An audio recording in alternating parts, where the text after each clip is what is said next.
É algo que não se vê, que não se pode tocar, que não tem forma nem cheiro. É uma emoção social que se tenta esconder a todo o custo, que cresce de mãos dadas com o medo do julgamento. Vive da resistência em nomear-se a si própria.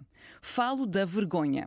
Aparentemente infantil e ingênua, a vergonha pode ser perigosa. Leva ao isolamento, à dor contínua, à sensação de que somos os únicos naquela decisão. Torna-nos invisíveis para fora, mas assoberbados por dentro. Aqui é possível que se reconheçam as mulheres que já interromperam uma gravidez, mas que sobre isso nunca falaram, pela sufocante presença da vergonha, mesmo 18 anos depois da despenalização da interrupção voluntária da gravidez. Ana Campos acompanhou a evolução das histórias desde os anos 70, recebeu-as no consultório, fez parte do processo que levou à lei de hoje. É médica especialista em ginecologia e obstetrícia e é uma das figuras históricas na luta pelo direito ao aborto em Portugal. Está comigo hoje. Bem-vinda, Ana Campos. Obrigada.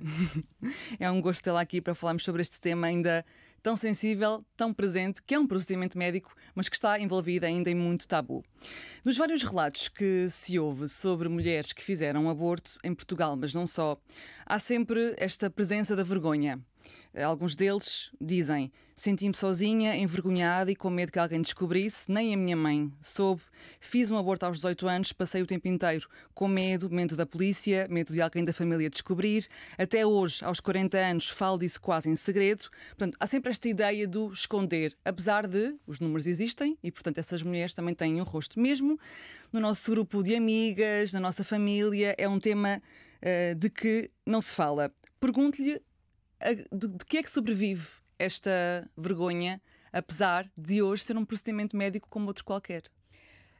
Disse muito bem que é um procedimento médico e eu gosto muito de ressaltar que se trata de um procedimento médico e que, por isso, como todos os procedimentos médicos, deve ser alvo de resposta em todos os hospitais e não apenas naqueles onde não há objetores de consciência.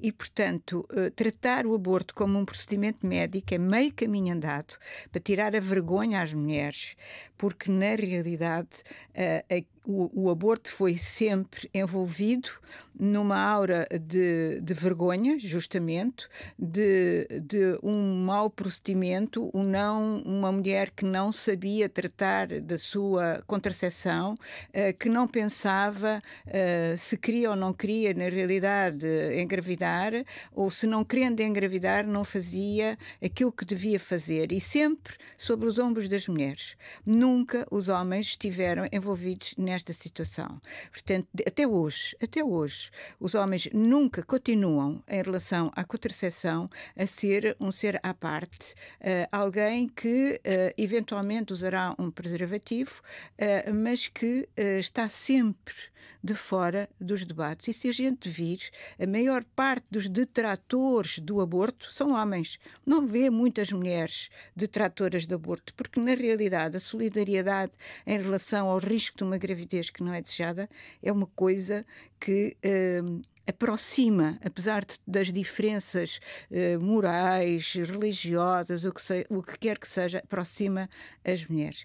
E a aura de vergonha tem a ver com a incapacidade da sociedade de aceitar, como em todas as alturas da nossa história, desde a antiguidade até hoje, o aborto como um tratamento, como um procedimento exatamente igual ao aborto retido, que resulta de uma gravidez que não é evolutiva. Há de facto uma diferença, até da parte dos médicos, em receber os casos de mulheres que estão num processo de aborto por malformação do feto, ou que tem que ser feito esse aborto por alguma complicação, e quando entra o caso de eu quero fazer um aborto porque é a minha escolha, a escolha aqui é também aquilo que está ligado à vergonha? Eu acho que costumo dizer, e muitas vezes nos debates do aborto, com pessoas que defendiam que o aborto era um crime, na altura da campanha do aborto eu dizia sempre: qualquer aborto é uma escolha.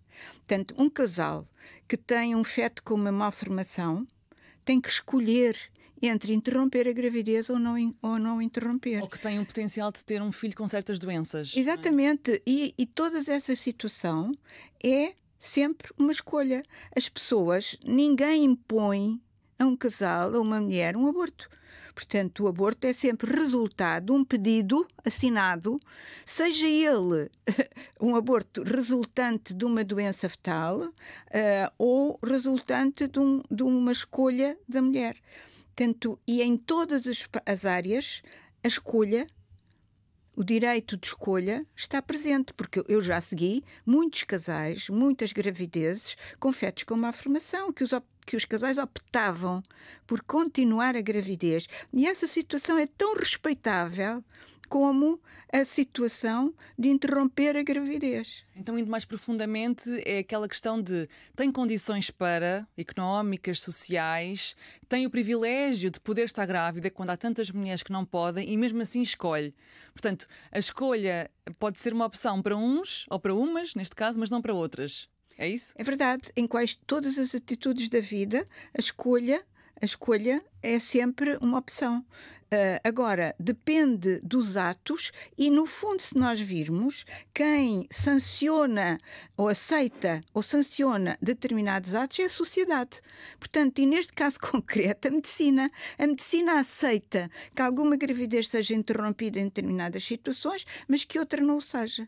Portanto, só e aí porque... é o preconceito, então. É o preconceito e é a não decisão da escolha da mulher. Eu acho que a questão fundamental em relação a esta situação dos direitos humanos e dos direitos sexuais e reprodutivos é a necessidade de profissionais de saúde e da sociedade aceitar escolhas livres e decisões assumidas das mulheres. Portanto, apesar de poderem, se quisessem, mas escolhem não querer. Com certeza. E nós podemos alargar tudo isto para outras áreas da medicina. Portanto, muitas vezes determinados tratamentos são objeto de escolha. Portanto, e é dever do médico informar as pessoas, do médico e da médica, informar as pessoas: tem a hipótese de fazer isto, tem a hipótese de fazer aquilo, e a escolha é sua.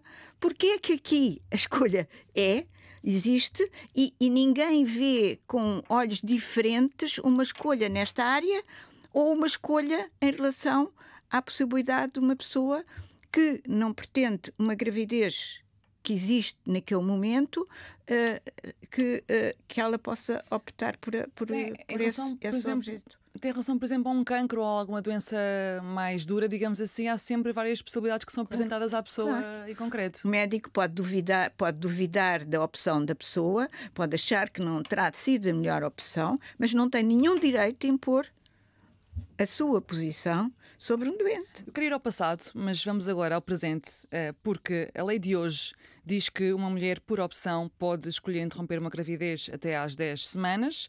Tem um prazo de 3 dias, que é o período de reflexão, entre a primeira consulta até ao procedimento. E também há uma questão que já mencionou, que é a objeção de consciência, que é há o direito de um médico ou médica dizer: eu não faço porque os meus valores não me permitem fazê-lo. Sobre a objeção de consciência, considera que deve continuar nos termos em que está ou acha que deve haver alguma regulamentação para garantir até que há sempre possibilidade de fazer uma interrupção? Porque nos casos, por exemplo, dos Açores, do Alentejo, Caldas da Rainha, já surgiram vários relatos que mostram que, perante um estabelecimento onde só havia pessoas que por sua consciência não queriam fazer, a mulher fica impedida de exercer também o seu direito de fazer essa interrupção. Claro. A questão fundamental é essa, é uma questão ética. Tão ética, tão real e eticamente correta uma como outra. Tanto o direito dos profissionais de saúde não se pode sobrepor ou não pode impedir um direito de uma escolha em relação à vida reprodutiva das mulheres. E, portanto, tem que haver maneira de regulamentar o direito à opção do médico ou do profissional de saúde, de maneira a que as instituições saibam que médicos são objetores ou não e possam contratar pessoas não objetoras para fazer a substituição em situações em que é necessário a prática de uma interrupção de gravidez. Já agora, eu acho que é importantíssimo, no início da votação da lei, os hospitais sabiam que número de médicos eram objetores, os médicos tinham que assinar um papel perante o seu diretor clínico. Isso deixou de existir, portanto, não há neste momento a noção do número de objetores.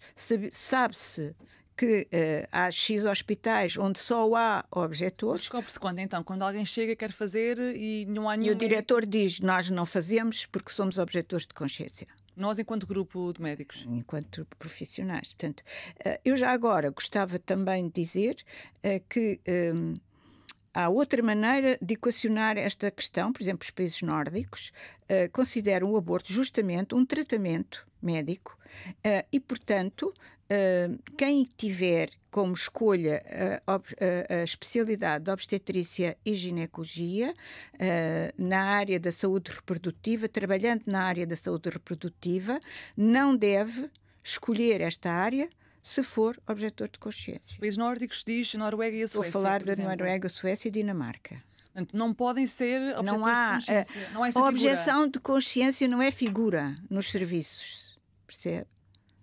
Portanto, se é algo que faz sentido. Sabendo, eu acho que há algo que faz sentido. Não me parece que nos países latinos e nos países de maior tradição católica seja uma situação fácil de encarar neste momento, mas o que eu acho que é fundamental é que a formação médica e de enfermagem nas escolas e na formação técnica encare com a mesma seriedade a prática e o ensino e a prática de uma interrupção médica e que tenha o mesmo valor curricular que tem uma cirurgia endoscópica em ginecologia. Portanto, isto nos currículos médicos não é igual. E também nos currículos médicos é importante aprender a parte técnica, saber fazer um procedimento, mas quando se mexe com questões ditas fraturantes, como o aborto, ou com temas ainda sujeitos também a alguma sensibilidade, como os direitos das mulheres, não deveria haver nos currículos de formação médica também uma formação específica sobre estas questões, não digo sobre o feminismo, mas sobre aquilo que envolve ser mulher na sociedade, porque tratar um homem, tratar uma mulher, ainda, apesar da parte técnica lá está, ser semelhante, tudo aquilo que é a sua inserção na sociedade e a forma como a sociedade a vê e o vê, são diferentes, ou não? Ou estou a ser demasiado... Não está, e acho que é a outra parte que falta naquilo que eu disse, é que os direitos humanos na medicina são falados por alto e não existem, nem são fonte de formação e de necessidade da exposição das pessoas perante o que faria em relação a determinada situação X ou Y. Portanto, é verdade que não é só na área da saúde sexual e reprodutiva que os direitos humanos deveriam fazer parte do pensamento único e primeiro de cada profissional de saúde. E isso é importantíssimo. Neste momento, a questão, sobretudo em relação à saúde sexual e reprodutiva, onde as falhas são maiores, portanto, o ensino, a prática, a discussão, os debates, a formação sobre direitos humanos era fundamental. E quando falo em direitos humanos... Ensinar o quê, neste caso, por exemplo, a quem é obstetra e ginecologista? O que é importante saber?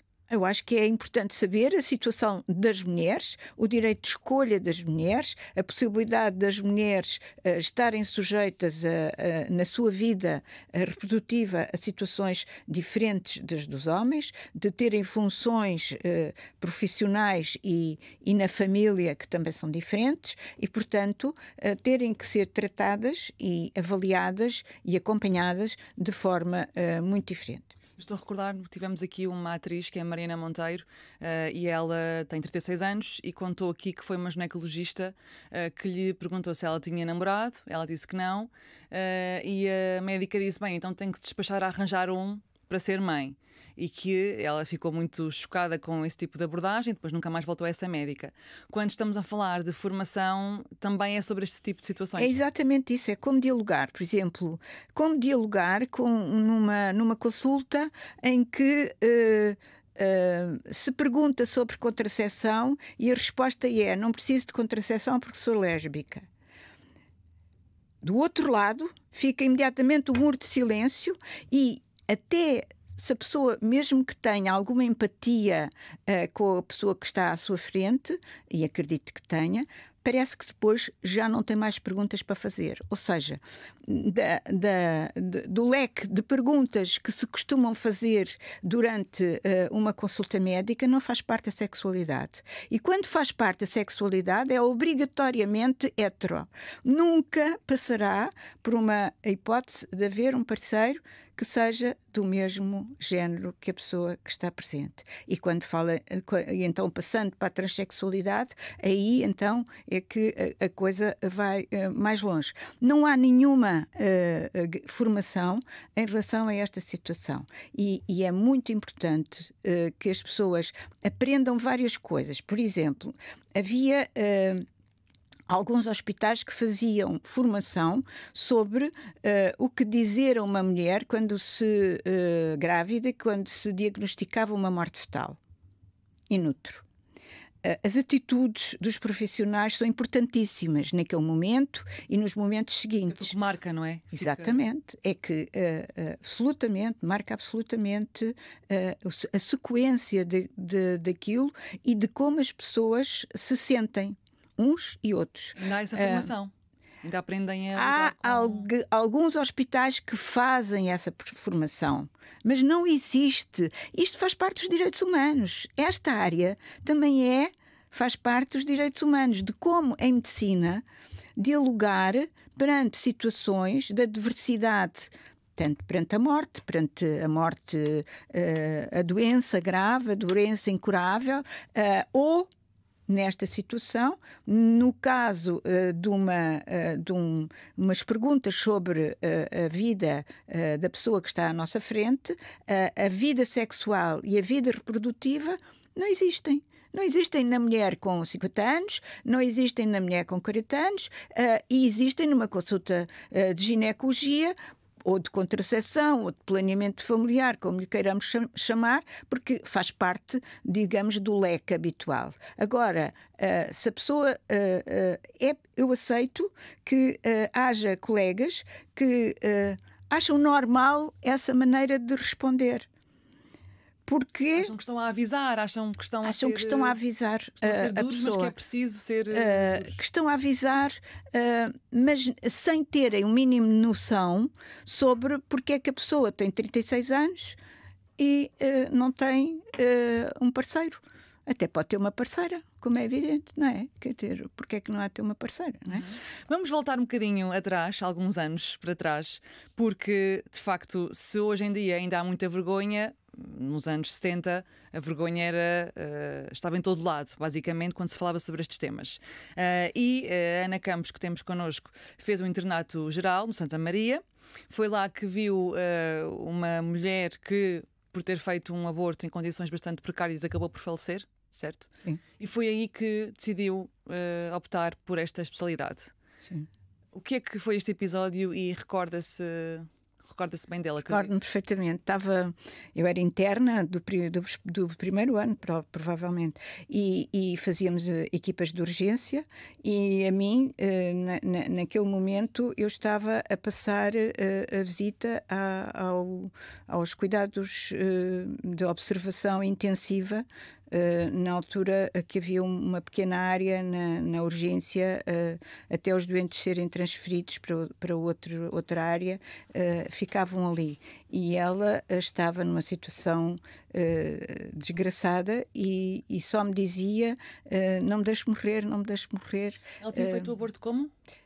Ela tinha feito um aborto em condições terríveis, tinha tentado em casa e depois tinha ido a uma parteira que lhe disse que estava tudo bem, mas a infecção foi superior a tudo isso. Em casa com métodos que é sim, agulha? Normalmente as pessoas não diziam muito o que faziam. O que se sabia que se fazia eram agulhas de crochê ou agulhas e talos de couve, etc. Mas as pessoas, em princípio, só assim numa situação destas, de primeiro encontro com uma pessoa, não diziam os métodos que usavam. Depois, em consulta, em consultório, algumas diziam que sim. E depois ficou com uma infecção geral, então, não foi? Sim, Com uma septicemia e morreu. E foi aí que a Ana percebeu o quê? Que era injusto? Achei que era horrível. Ela tinha 3 filhos e só me pedia para não a deixar morrer porque tinha 3 filhos. E era absolutamente uma situação já catastrófica. E na altura eu pensei, não tenho o direito de continuar em medicina sem resolver problemas que impeçam isto, não é? Portanto, eu já gostava muito da área da ginecologia e obstetrícia. É uma área que eu acho que é alegre, que não lida muito com a morte, digamos, da pessoa adulta. Ao contrário, com a vida, não é? Supostamente. Com a vida e com a escolha sobre a vida. E com a escolha, exatamente. Portanto, decidiu optar por aí e depois, na altura da criação do SNS, havia um serviço que se chamava Médico à Periferia, que já não existe. Não, Pois não. Infelizmente. Que era levar os médicos a zonas do interior mais enfraquecidas do ponto de vista dos serviços. Sim. Certo? E a Ana foi para Reguengos de Monsaraz. Sim. Abrir a primeira consulta de planeamento familiar. Exatamente. Portanto, foi um acontecimento. Foi em 77. Foi. Foi um acontecimento, dizia. Eu acho que foi um acontecimento. As pessoas queriam todas ir à consulta, não tinha dificuldade nenhuma em arranjar pessoas que estivessem com vontade de fazer a consulta, porque nunca tinham tido nada.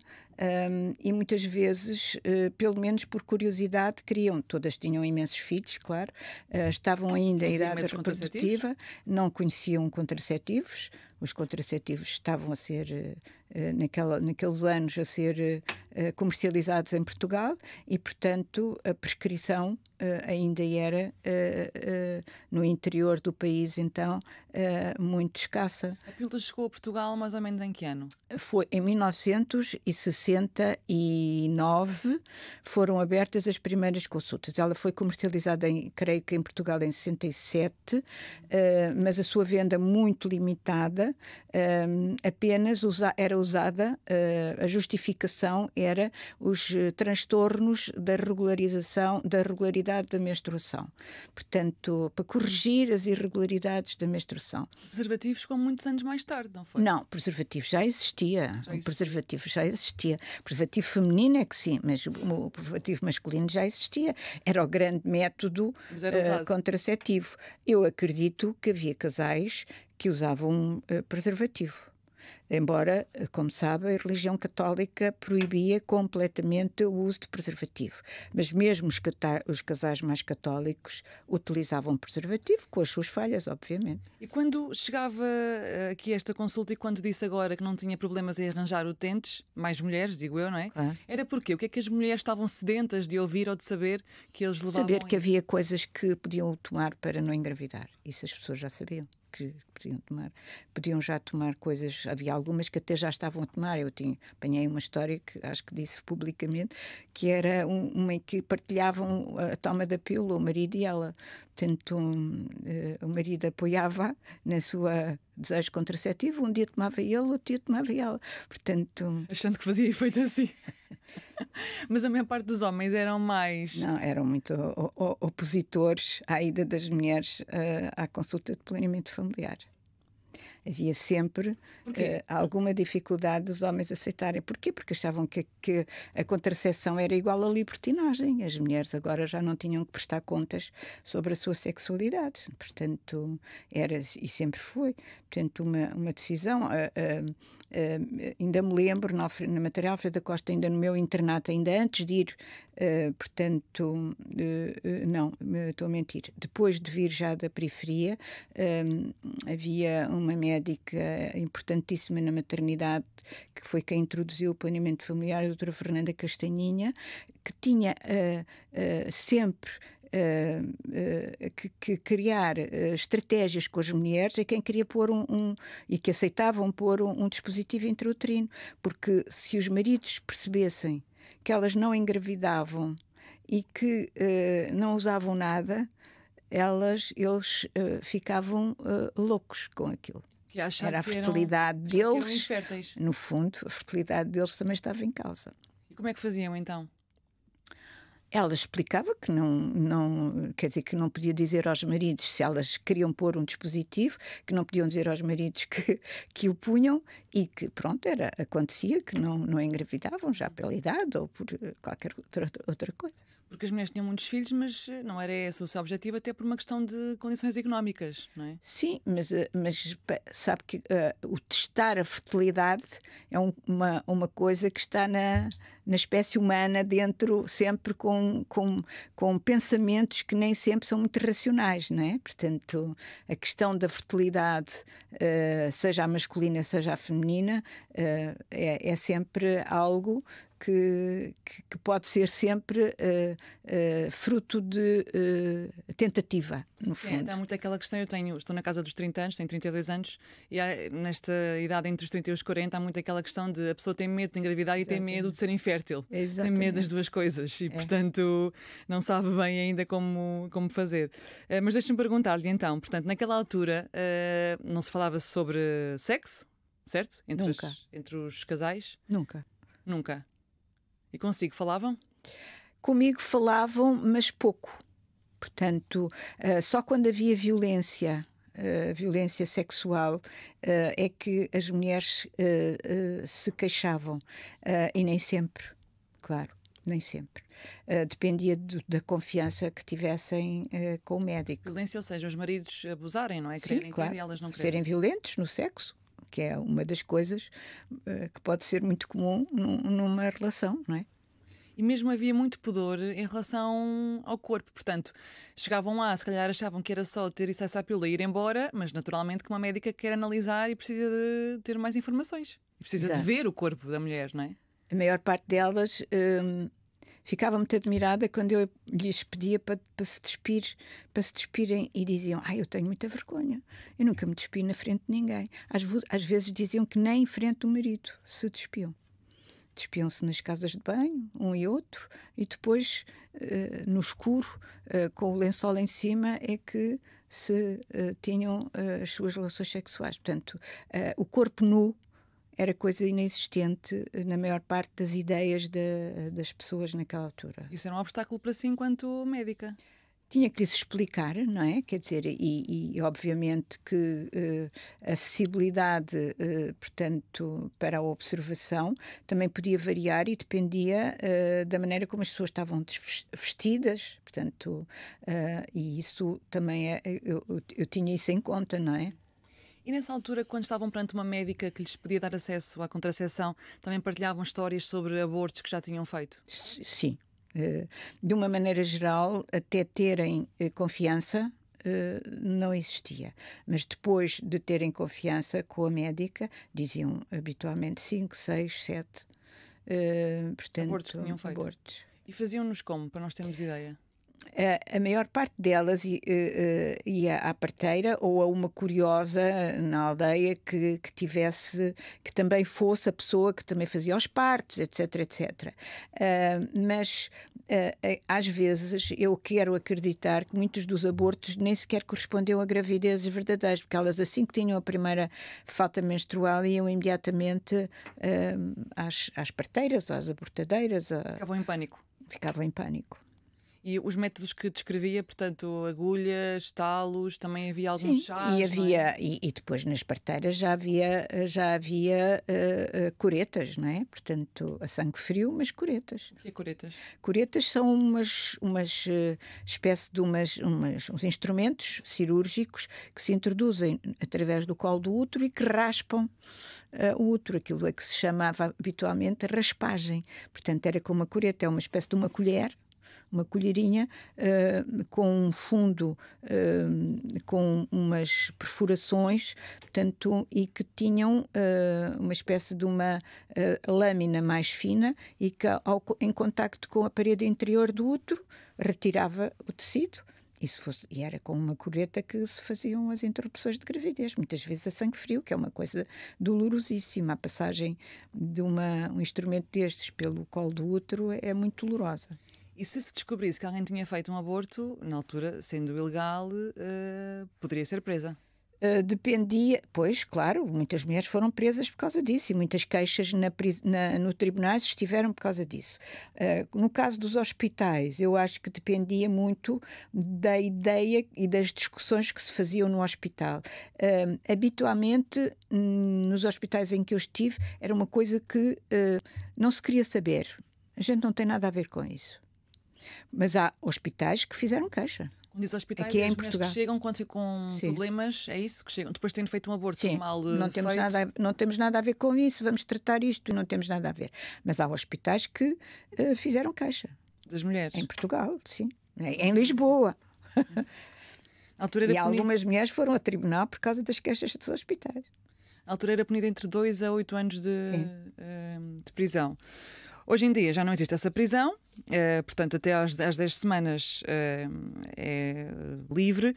Não existe, não sei, vou-lhe perguntar se não existe, porque a despenalização não é igual a ser legal.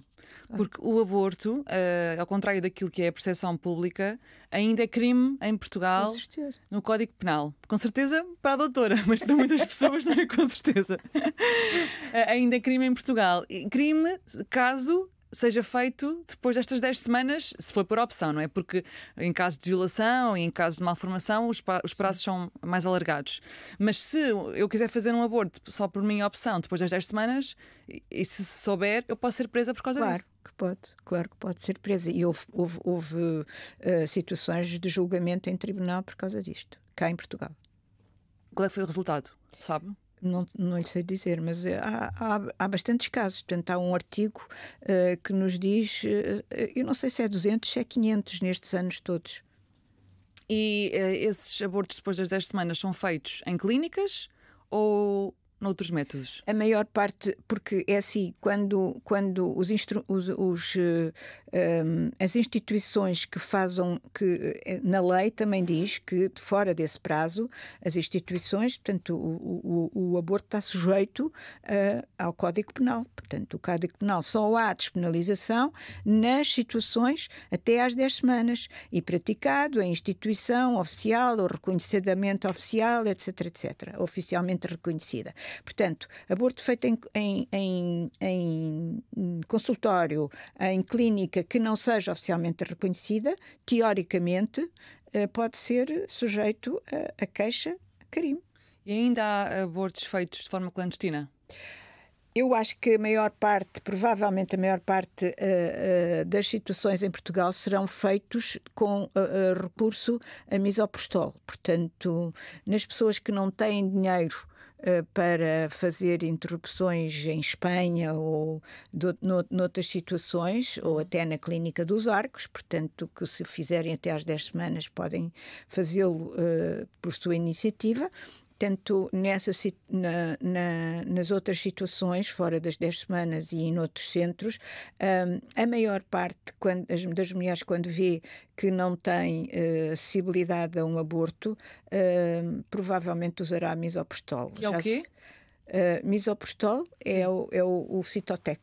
Que é um medicamento. É um medicamento que outrora, que é utilizado na prática dos abortos, juntamente com outro, e que antigamente era o único que era usado em Portugal. Em muitas situações, se encontrava nas urgências, nos fundos, as mulheres que diziam que estavam a perder sangue, e que se encontrava no fundo da vagina comprimidinhos de misoprostol. Portanto, era um comprimido que era de venda mais ou menos livre em farmácia, depois passou a ter que ser receitado. Era um comprimido que era usado para situações de estômago, doença de estômago. Para úlceras. Para úlceras. E as pessoas começou-se a perceber que as mulheres grávidas que faziam misoprostol podiam abortar, podiam começar a perder sangue. Então foi aí que se começou a investigar as razões da ação do misoprostol em relação à gravidez. Hoje está disponível ainda ou é arranjado de forma... Mesmo, não, o medicamento é mesmo usado a nível hospitalar para a interrupção de gravidez juntamente com o outro, e é vendido nas farmácias para outros usos, por exemplo, às vezes quando as pessoas querem fazer algumas técnicas em ginecologia, como o misoprostol faz dilatar o colo do útero, e essas técnicas ficam menos dolorosas com um colo mais alargado, há aconselhamento a pôr uns comprimidos de misoprostol, introdução de dispositivos, esteroscopias, etc, etc. 10 semanas é o limite em Portugal e na Croácia, e é um dos limites mais restritivos na Europa. Espanha, por exemplo, onde vão muitas mulheres que não conseguem fazer aqui em tempo útil, tem 14 semanas, França 14 semanas, Suécia e Dinamarca 18, a maioria dos Estados tem 12 semanas. Segundo um relatório da Amnistia Internacional, entre 2019 e 2023, pelo menos 2.525 pessoas em Portugal foram à Espanha interromper a gravidez. Por isso pergunto-lhe, este limite é curto e porque é que não se foi mais longe na altura, em 2007? E já agora, porquê as 10 semanas? O que é que acontece à 11ª semana que faz com que já não se possa fazer? No outro dia li um texto que dizia que à 11ª semana a sensibilidade do embrião é diferente. Eu acho que não há nada de estudo que nos diga que isso existe. Portanto, o que acontece é que as leis houve desde 76, creio eu, portanto que houve vários partidos que na Assembleia da República tentaram fazer introduções à votação de leis de interrupção de gravidez. Até que finalmente, a Juventude Socialista conseguiu, num projeto de lei que colocava a idade estacional das 10 semanas como limite, conseguiu que essa lei fosse votada favoravelmente.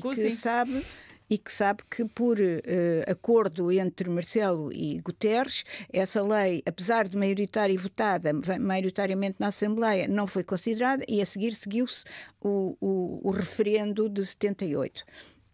Portanto, de 98, desculpe. Sim.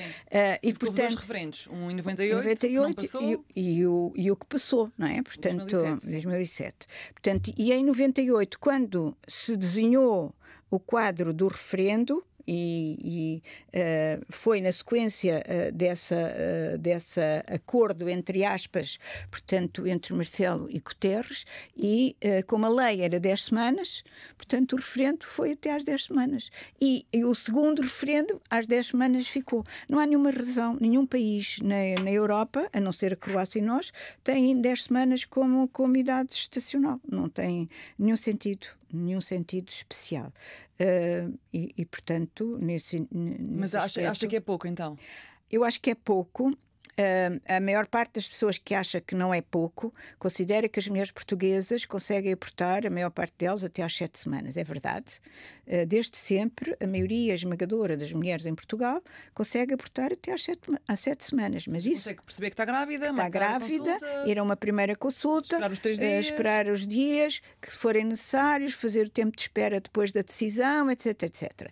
Agora, isto é quando os serviços estão suficientemente oleados e as pessoas têm conhecimentos da sua vida reprodutiva que lhes permitem terem atenção a isso e conseguirem, em tempo útil, resolver o problema. Simplesmente, neste momento, nem os serviços estão oleados, nem a maior parte das mulheres, atualmente, está desperta para esta situação, nomeadamente as imigrantes.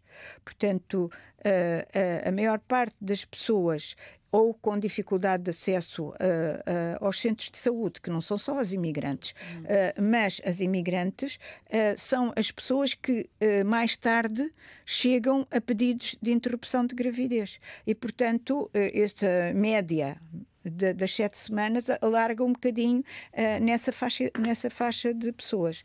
Portanto, são as jovens, são as pessoas com mais iliteracia a nível da sua vida, inclusivamente reprodutiva, E as imigrantes com dificuldades de acesso à contracepção, com dificuldades de acesso aos centros de saúde, com dificuldades da língua, etc, etc. Mesmo ao longo da história e destes anos todos em que fez a sua luta pela lei, também fez parte de uma campanha que se chamava Médicos pela Escolha, na altura a pedir o sim no referendo, foi sempre vendo que, mais do que uma questão social, era também uma questão económica, porque havia mulheres que de facto sempre fizeram abortos de uma forma digna. Havia condições para isso para algumas e não havia para outras. Claro.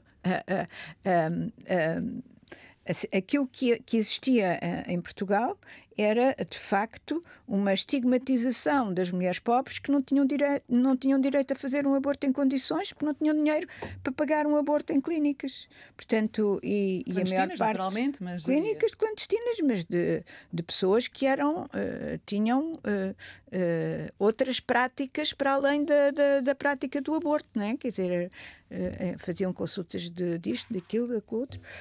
Deixa-me fazer-lhe uma pergunta polémica, porque nesta pesquisa eu vi que no Japão, se a mulher for casada para fazer um aborto, precisa do consentimento escrito do marido para realizar um aborto cirúrgico. Depois, até em 2022, houve várias propostas para que este requisito também fosse alargado ao aborto por medicamento, entretanto ainda não avançaram, mas para fazer um aborto cirúrgico tem que ter o consentimento escrito do marido, excepto em casos de violação, de violência doméstica, marido ausente ou risco para a mãe. Há outros países que também têm esta exigência de autorização do cônjuge, como a Indonésia, a Turquia, Marrocos, Guiné Equatorial, Arábia Saudita. Sendo o ato sexual um ato dos dois e que para esse ato ser conseguido os dois têm igual responsabilidade, como é que se deve enquadrar aqui a vontade do homem? Isso é a situação de dependência que as mulheres nesses países têm. Portanto, são menores, é gente menor. Portanto, os homens põem e dispõem sobre as mulheres em relação a uma série de situações, nomeadamente as intervenções cirúrgicas, não é? Portanto, a autorização do homem para uma interrupção cirúrgica, se calhar, tem um bocadinho a ver com a autorização para para intervenções cirúrgicas na globalidade. Mas isso são países, eu costumo dizer muito que o direito ao aborto é uma situação polémica e consegue haver a possibilidade de haver um resultado vitorioso para as decisões das mulheres, que são dependentes de vários fatores. Primeiro, a situação política do país, a situação, a capacitação das mulheres enquanto grupo autónomo e a importância e o peso que elas têm na sociedade em que vivem. Mas portanto, naqueles países as mulheres não têm peso nenhum na sociedade em que vivem. Certo, mas em todos os países há sempre movimentos mais radicais e contra o aborto que usam todo tipo de argumentos. Por isso pergunto-lhe, imagina um caso de um casal em que a mulher engravida, a mulher não quer seguir e o homem quer. Ou o contrário, a mulher quer seguir e o homem não quer. Como é que se enquadra aqui há responsabilidade e há poder igual sobre essa decisão, na sua opinião, ou não? Não há posição, não tem que haver nenhuma posição de peso do homem sobre a mulher. A mulher é engravida, engravidou, a gravidez é dela, ela é que está a transportar, portanto, o embrião, e neste momento a decisão sobre o futuro da sua vida reprodutiva cabe a ela. Obviamente que a maior parte dos casais, mesmo sem ser casais, procuram um acordo mútuo, não é? Mas em caso de desacordo, a posição da mulher prevalece. Já foi confrontada com esse tipo de questões? Claro. Em consultório? Sim. E estavam os dois presentes ou estava só um deles? Estavam os dois presentes, a maior parte das vezes os dois presentes, sim. E como é que foi? O que é que as pessoas dizem? Como é que gera essa tensão? A partir de certa altura, os homens afastam-se da coisa. Quando veem da parte da pessoa, do médico, uma atitude que não é permissiva a qualquer atitude de autoridade ou autoritarismo masculino, aí eles retiram-se da cena. Eu, por acaso, tenho uma história que eu acho maravilhosa e que era um casal que eu acho que ainda eram namorados, ainda tinham decidido viver juntos, mas já de meia idade. Portanto, ele tinha filhos, ela não tinha, e ela engravidou. E ela apareceu já com uma gravidez avançada, próxima das 17, 18 semanas, que já não tinha nenhuma hipótese de fazer a interrupção em Portugal. E pedindo-me a opinião sobre fazer uma interrupção de gravidez. Expliquei-lhes que a decisão era deles, que era dela sobretudo, mas disse-lhe, olha, a senhora provavelmente tem a sua última opção de uma gravidez, de ter um filho, porque a sua idade, as mulheres a partir dos 40 anos já não têm grande possibilidade de engravidar, e se a senhora pretende uma gravidez, portanto, a senhora vai ter que pensar, mas tem que pôr esta, é uma das equações. E ela depois, na consulta seguinte, veio sozinha, com um vestido já largo, com uma barriguinha que já se via, dizendo que tinha decidido continuar a gravidez e que o marido, companheiro, pronto, não queria, não tinha querido que ela tomasse esta opção, mas que acompanhava, apoiava, e que, tanto ele já tinha, creio que 2 crianças já adolescentes. E ainda por cima a criança nasceu, era parecidíssima com o pai. Alguns homens mais extremistas, digo homens porque a maioria, dirão assim, mas eu só posso ter um filho se tiver uma mulher. Eu não consigo gerar um filho sozinho. E como é que a Ana responde? Se não consegue ter um filho sozinho, então não consegue ter um filho sozinho. Precisa de ter uma barriga de aluguer. Pois, que o faça por sua escolha. Com certeza. Não sei se viu aqui há umas semanas ou meses um anúncio polémico do dono de uma marca de suplementos, o dono da Prozis, um anúncio sobre o aborto. Viu? Esse anúncio foi rapidamente apagado. Foi, sim. Era um anúncio, pronto, o senhor chama-se Miguel Milhão, ele é dono de uma marca de suplementos que se chama Prozis, que tem muitas vendas, e foi transmitido na TV, nas redes sociais, e depois, entretanto, houve muitas queixas na ERC, da comunicação social, uma delas, por exemplo, da Associação Escolha, que é uma associação que luta pelo direito à IVG, e depois acabou por ser retirado. Mas era um anúncio em que se mostrava, para recordar uma mulher numa maca, numa suposta sala de operações, depois via-se várias mulheres a tirar senha para fazer supostamente um aborto, e depois via-se profissionais de saúde com as mãos cheias de sangue e a colocar em sacos com um conteúdo lá dentro no lixo, que supostamente representava fetos. A minha pergunta para si é, até aqui nestas questões, a questão do dinheiro e do poder económico é muito relevante para passar convenções sociais. Isto é um problema? Eu ter dinheiro para, se eu quiser fazer um anúncio de um tema sobre o qual não há qualquer discussão social ou política no momento, mas eu crio essa discussão? Essa pessoa há de ter outras razões para ter posto este anúncio, independentemente da sua capacidade financeira. Como sabe, neste momento, a hipótese de uma transição para uma não permissividade em relação ao aborto é uma coisa que está a nível europeu, inclusivamente, para não dizer mundial.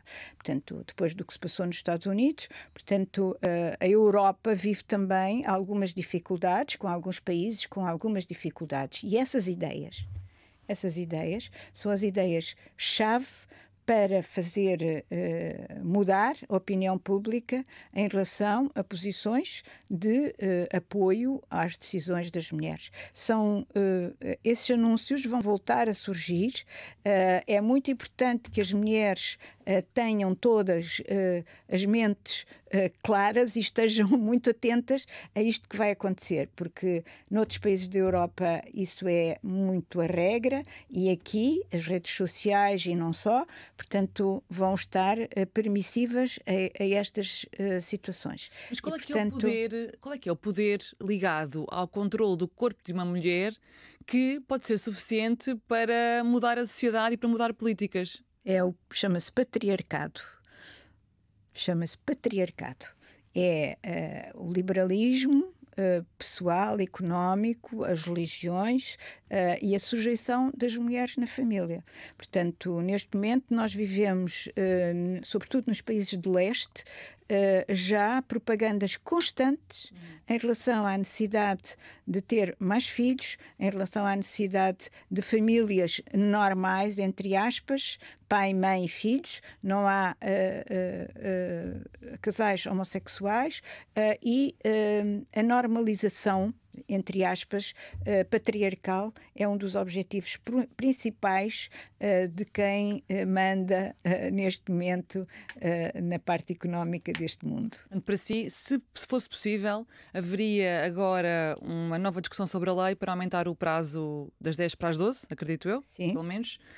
Os 3 dias de reflexão, da sua opinião também. Facultativos. Mas é útil 3 dias para refletir? Pode haver algumas mulheres que precisem. Portanto, para mim, não têm que ser obrigatórios, têm que ser facultativos. Portanto, a objeção de consciência deve ser mantida desde que haja... A objeção de consciência tem que ser regulamentada, desde que os hospitais, as instituições, tenham capacidade de fornecer, que não seja em Lisboa uma mulher que vive em Santarém ou na Guarda, portanto, num raio de proximidade, esses serviços. Acha que neste momento, tendo em conta a configuração da Assembleia da República, há forma de trazer o assunto para debate? Penso que não. Pois, essa resposta é curta, não é? Curta e rápida. Queria-lhe perguntar também sobre a questão da vida sexual. Uma das questões, e por fazer aqui a ponto com o início, uma das questões que leva a esta vergonha, este medo e também até esta tentativa de controle do corpo da mulher tem a ver com não se ver ainda também a mulher como um ser sexual, de vida sexual livre. Por exemplo, há uma jurista feminista norte-americana que se chama Catherine McKennion, que ela diz: sem o direito ao aborto, o sexo é forçosamente reprodutivo e por isso nunca livre. Exatamente, é mesmo isso. Quer dizer, quando se fala em direito ao corpo, é direito à capacidade de se exercer a sua sexualidade livre dos riscos de uma gravidez que não se programou ou não se desejou. Eu penso que as discussões sobre sexualidade ainda estão muito no início. Nos anos 70 era coisa que não existia. Começaram, não sei se vão ser perturbadas por esta ala de modificação dos conceitos por parte da direita reacionária, mas é verdade que a sexualidade em geral, não é só das mulheres, a sexualidade em geral é algo que é pouco falado. Mesmo a sexualidade masculina, fora dos ditos e dos dichotes, gabarolas de homens entre si, a sexualidade masculina não é encarada pela ciência como algo que seja normal. E por isso as preocupações dos homens com as performances e as dificuldades e as depressões que têm quando essa performance não é aquela que eles pensavam que fosse igual a uma atitude masculina ou máscula. A ereção é um dos aspectos mais importantes que era necessário discutir com os homens. E como se fala de ereção, fala-se sobre a sexualidade com penetração. Portanto, a sexualidade vivida plenamente não precisa de ser com penetração. É se for o desejo de um casal. Porque há vários tipos de casais, não é? Como mencionava há pouco que... E o preservativo masculino? Desculpa, a pílula masculina? É essa a minha pergunta. Para quando? Porque as mulheres andam há imensos anos com a pílula. Não é por acaso que ainda há anos que está para ser lançada e nunca mais é.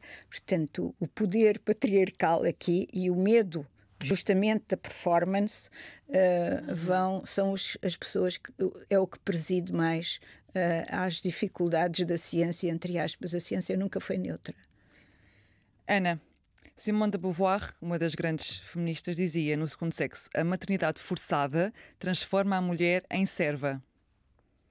É verdade. Comente, por favor. Portanto, na realidade, aquilo que se vê hoje em dia, e já temos alguns exemplos a nível dos Estados Unidos, alguns estados dos Estados Unidos, onde se força a maternidade, sobretudo de famílias brancas, para aumentar a natalidade, o desejo do aumento da natalidade e todo o debate na Europa sobre a baixa natalidade pode levar aos conceitos de transformar a mulher numa mãe de família e posteriormente deixar de ter interesse qualquer atividade profissional da parte das mulheres.